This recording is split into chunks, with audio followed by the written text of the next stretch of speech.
Welcome to the first session of the Manager Studio for the school year. As you know, the format for these sessions is about 45 minutes of an interview, which I'll be asking questions of our guests, and then I'll turn them over to you for questions. Now for the broader question, which is being the CEO of a large company, there's a lot of challenges that come with that. What would you define as the biggest challenges of being in your position, and how do you deal with those challenges? We are very much a purpose-driven company, and the purpose is bigger than any one of us. Maybe the most complex thing for a highly innovative company is to continue to have the courage to take risks and the ability to make a risk in a way that actually allows you to go forward. There are so many ways to build, to risk reduce what you do and to become a participant in a market rather than an innovator, the creator of the market. And there's nothing wrong to be a participant in the market, but it is different. And what we do, we try to do, what we have, where our ambition is to really change. The biggest challenge is to maintain that edge. You have 80 locations in 40 countries. How do you manage an international business that spans so many different languages, cultures, and values? National organizations in the countries are set up around very strong leaders, general managers, but who are leaders, not managers. They are people that lead what we do in that environment. Expense is tough to save on, or it is travel expenses. Also, there are many choices in the tickets you buy.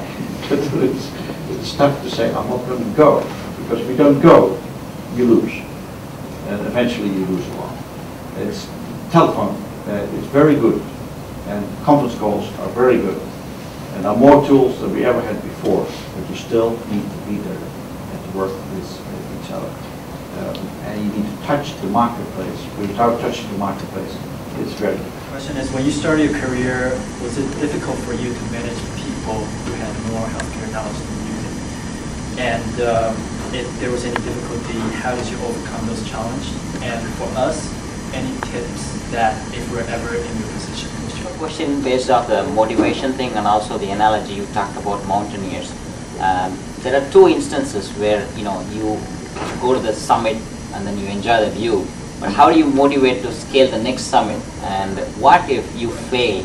How do you motivate your workforce to get them back on track to try again for something again, another extraordinary adventure? The employees involved in that moment don't need encouragement. For the next one thing is for that mountaineer with his colleagues, her colleagues, to come down safely and to prepare themselves in a good way for their next challenge. Because anybody that gets a sense they can do this will want to do it again.